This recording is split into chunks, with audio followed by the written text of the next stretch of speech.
Well, hello my friends, and good afternoon. Welcome to Carpo's channel. I'd like to make a video for a moment just about truth, or the media, and it's not a negative video. It's really supposed to be an empowering video in a way to educate people as to some of the methods to detect what's BS and what's not.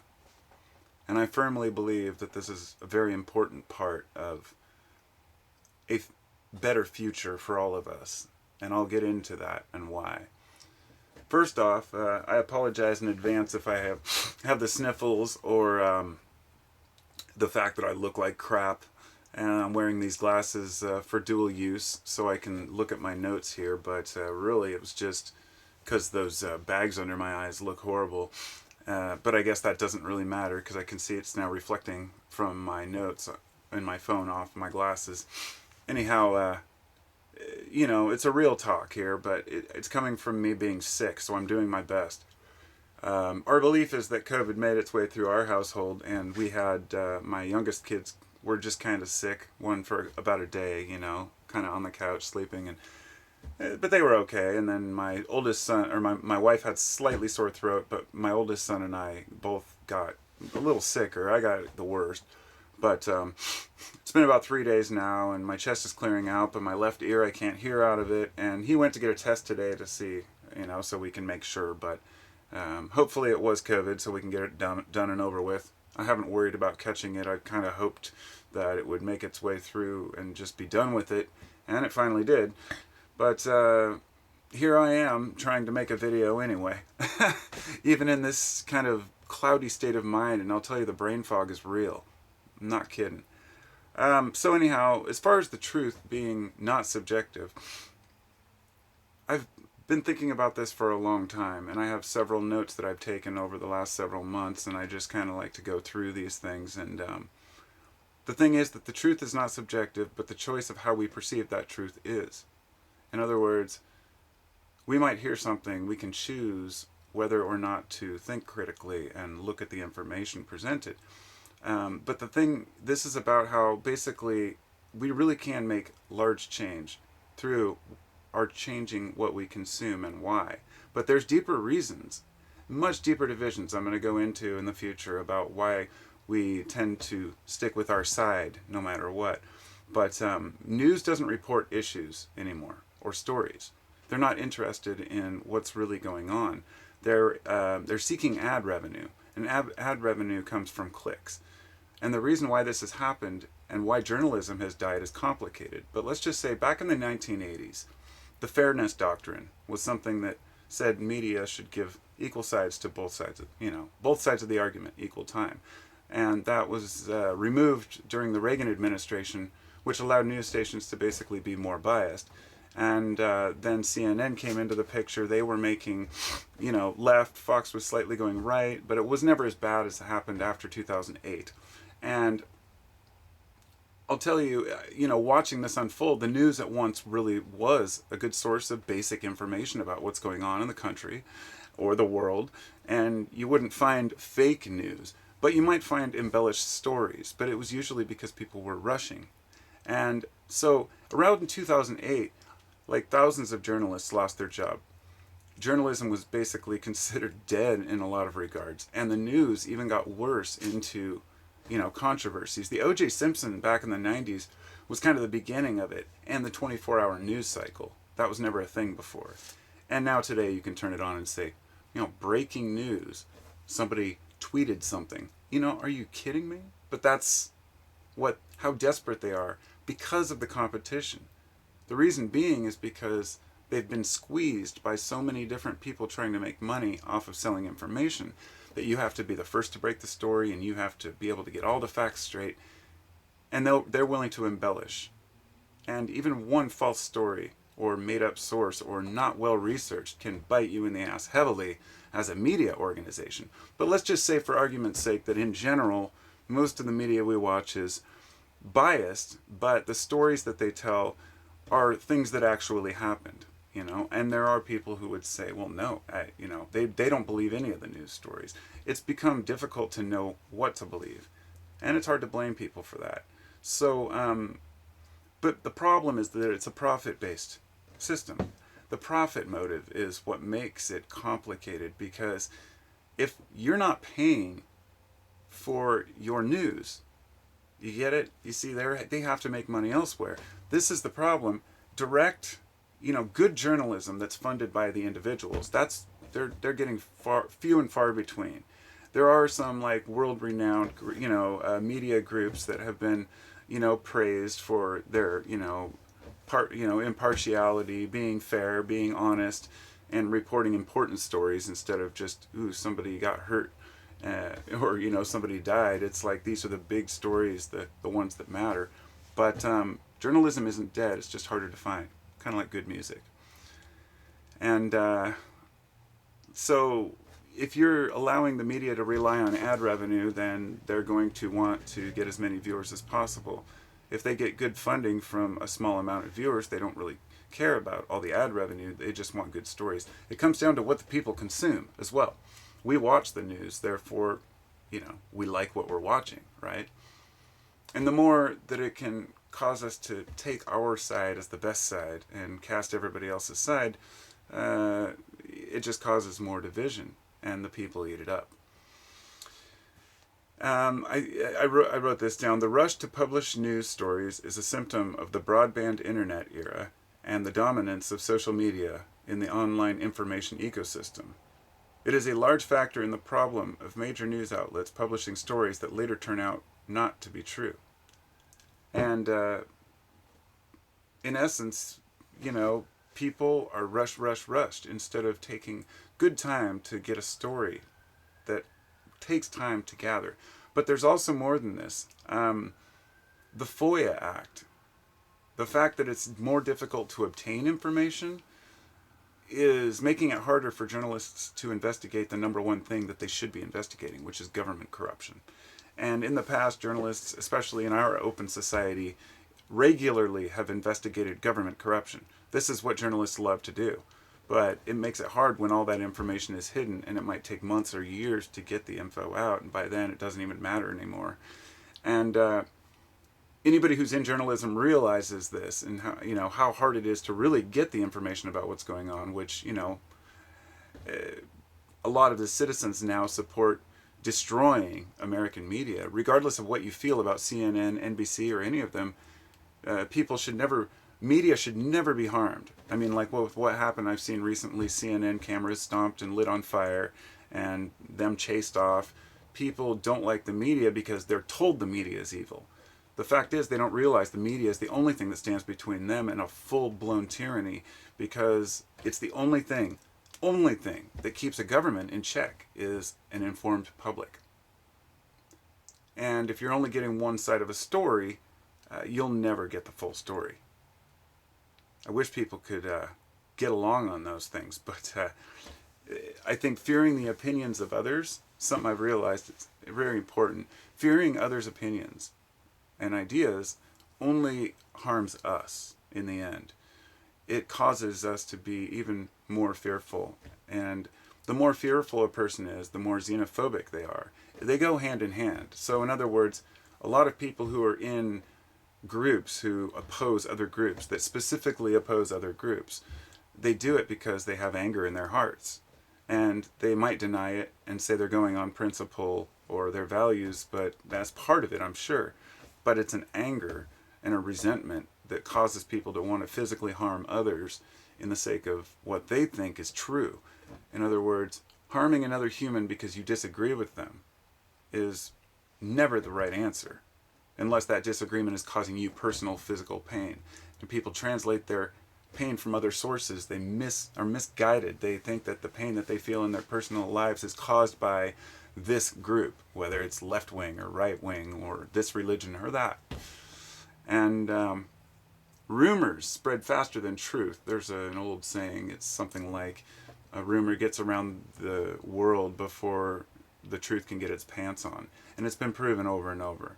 If you spread a rumor that sounds good to people, if there's a group that can latch onto that, then it will be accepted and it will be spread. And once a lie is out, you can't correct it. You can't go back and convince people, oh, that wasn't true. It just doesn't work.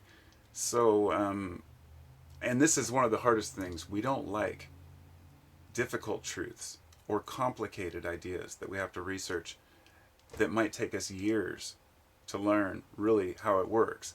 We want simple, concise answers, such as, how does government work? Well, there's this evil side, and then there's the side of good that's trying to fight the evil. I mean, instead of understanding Congress and the House and Senate and how these things actually interplay with one another, what the Constitution even says, or people who are in a particular religion who claim that God said this or that, or their God said that, but have never read their own Bible. It's a scary world, but that's the reality of the world we live in. So the question becomes, through education and awareness, can we overcome that? I really don't know. But I'd like to say that it's important that we do understand the position of those making claims, whatever they may be. And also that we're willing to dispute that, but do it respectfully and kindly. Because disagreeing is natural. But fighting about it gets nowhere. And as far as media, it's important to go beyond the source. When people talk about believing one media source or another, I couldn't believe it in the last few years where people would complain about mainstream media, yet they watched Fox News as if they were not mainstream media. And I said, everything mainstream is mainstream. They're just sharing different BS. More, elaborated nonsense on both sides, just like CNN and this breaking news coverage, like I said at the beginning. We as consumers have to know better than that, to go deeper to the source of the claims. Often when I hear people say, this doctor said that, or this scientist said that, I go and find out they're misquoted. But I don't just look at one source, I look at several. And then I say, okay, this person was taken out of context or misunderstood. And people don't want to hear that. Because once they believe a person has said something and that it's true, it's very difficult to get people to change their minds. And it's about moving the goalposts quite often. Like when one story turns out not to be what people thought, moving forward the prophecies about the end times, or there's so much confusion out there right now. And I don't blame people for becoming more tribal, I guess, but we've really got to overcome it.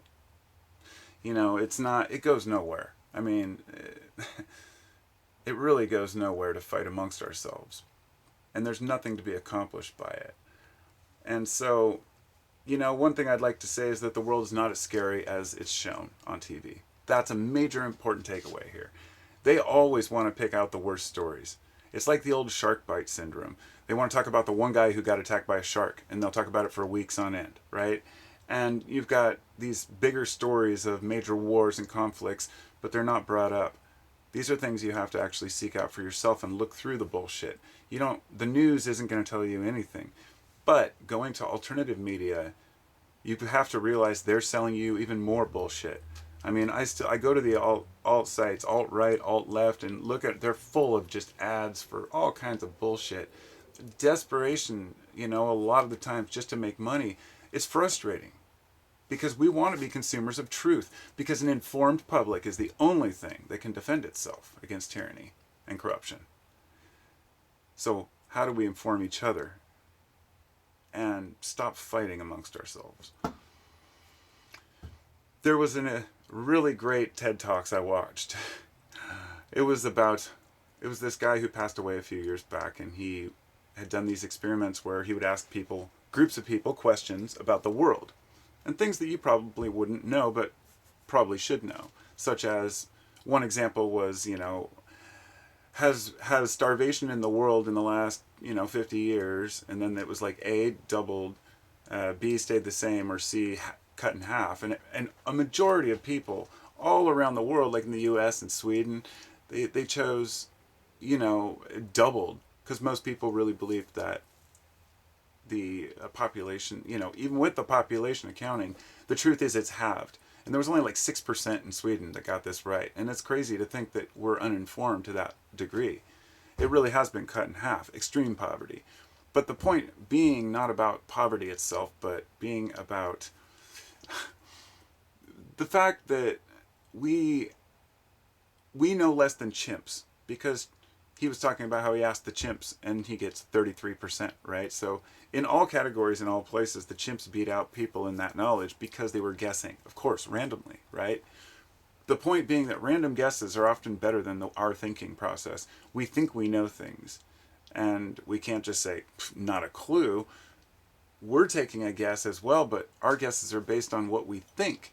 So we're wrong more often than them. And it was pretty interesting. But the point being, the world's not as scary as shown, and if it is, why aren't there even more disasters? In other words, why does the media stick and focus on these one little stupid things for like weeks on end?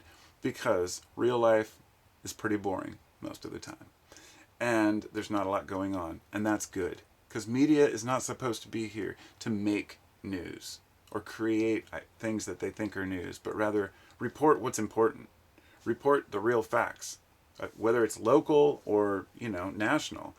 It's shameful what happened to journalism. It really is. So I took these notes here. It's called 8 Ways to Spot Misinformation. And I thought, sorry, still got the nasty phlegm. I'm coughing crazy. 8 ways to spot misinformation. Number 1, source suspicion. Vague, untraceable sources, such as a doctor friend of a friend or scientists say, without further details, should ring alarm bells. Number 2, bad language. Most trustworthy sources are regular communicators, so poor spelling, grammar, or punctuation are grounds for suspicion. Which isn't always true, but usually if there's bad grammar, I am suspicious. Number 3 is emotional contagion. If something makes you angry or overjoyed, be on your guard.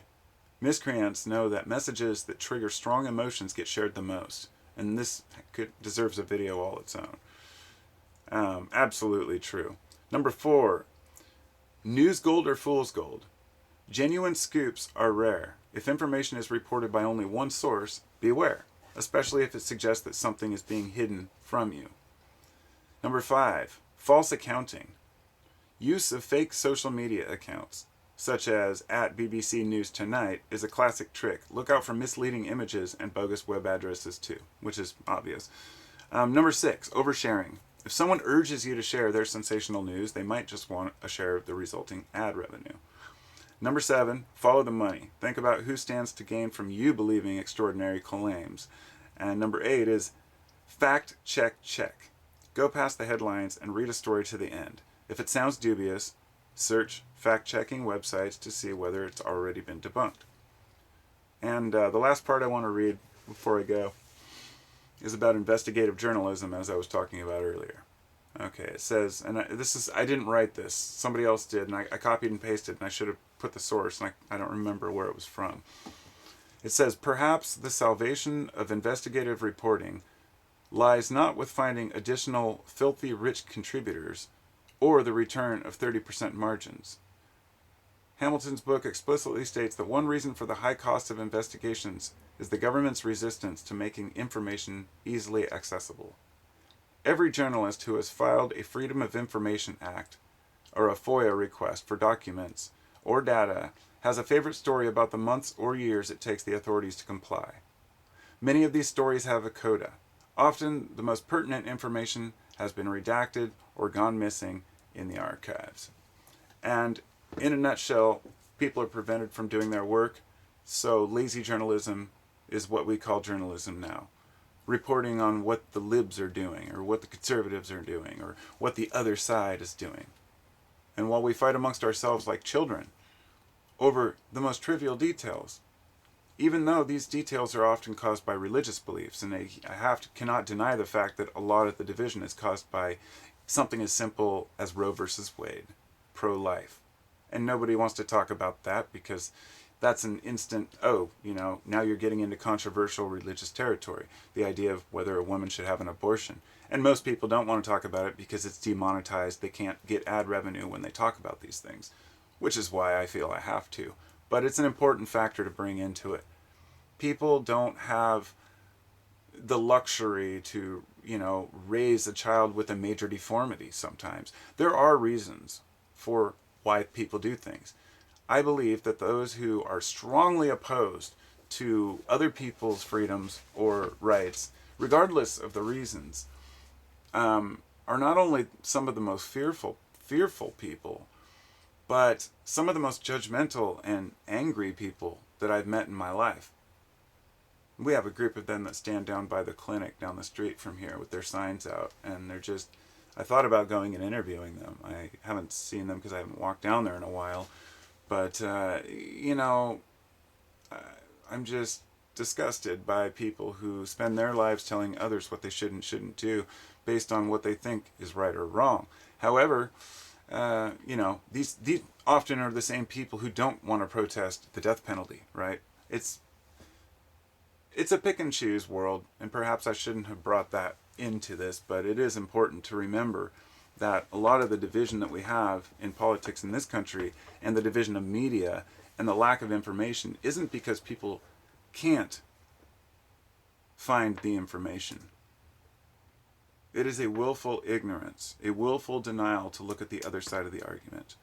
I cannot tell you how many times I've heard somebody make a claim somewhere about something being true, and I send them a rebuttal, which is just, hey, I found this is not true, and they get angry about it, hostile, call you a know-it-all or a dumbass, or say that you're this or that. It happens not just online all the time to me, but this is something, actually a friend sent me something that was, I knew necessarily wasn't true, and he's a good friend, my buddy Traveler, and when I sent him a contradiction to it, guess what? He sent me back, oh, I wasn't aware of that.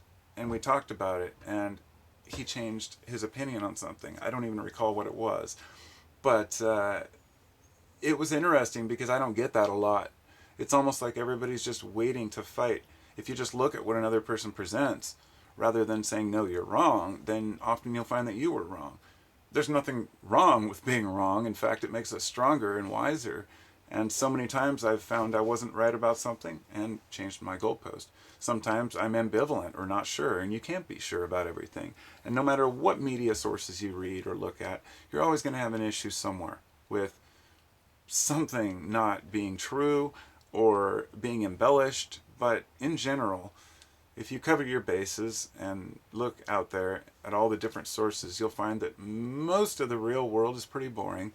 And everything is so sensationalized now that every damn tweet, every damn post, every time a freaking, it's like it's become E or TMZ. Like all the media is like TMZ.